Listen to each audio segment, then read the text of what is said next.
NDA ప్రభుత్వం మిత్రపక్షాలైన TDP, జేడీయూలపై తెగ ప్రేమ ప్రదర్శిస్తోంది. ఎందుకో తెలిసిందే కదా.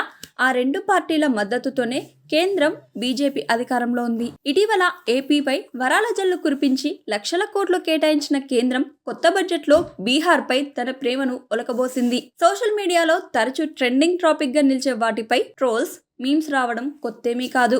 కేంద్రం ప్రవేశపెట్టిన బడ్జెట్ పై కూడా ఫన్నీ మీమ్స్ నెట్టింట దర్శనమిచ్చాయి. నెటిజన్లు తాజా బడ్జెట్ ను పాపులర్ సినిమాలోని పాత్రలతో లింక్ చేస్తూ మీమ్స్ చేస్తున్నారు. బడ్జెట్ లో పదే పదే బీహార్ పేరు తెరపైకి రావడంతో యానిమల్, బ్రహ్మాస్త్ర సినిమాలతో మీమ్స్ చేశారు. యానిమల్ లో రణబీర్ కపూర్ నాన్న పేరును 196 సార్లు పలికితే, బ్రహ్మాస్త్రలో ఆలియా భట్ 83 సార్లు శివ పేరును, పార్లమెంట్ లో నిర్మలా సీతారామన్ బీహార్ పేరును 537 సార్లు పలికారంటూ మీమ్స్ క్రియేట్ చేశారు. అంతేకాదు 2025 బడ్జెట్ తర్వాత బీహార్ ఇలా ఉండబోతోంది అంటూ శివాజీలో రజనీకాంత్ నడుచుకుంటూ వస్తుంటే క్షణాల్లో రోడ్లు, బిల్డింగ్స్ తో పాటు జెట్ స్పీడ్లో అభివృద్ధి జరిగినట్టుగా నెట్టింట ఇప్పటికే వైరల్ అవుతున్న ఓ వీడియోను ట్యాగ్ చేశారు. ఇక వేతన జీవులకు 12 లక్షల వరకు ఆదాయ పన్ను మినహాయింపునిచ్చారని తెలిసిందే.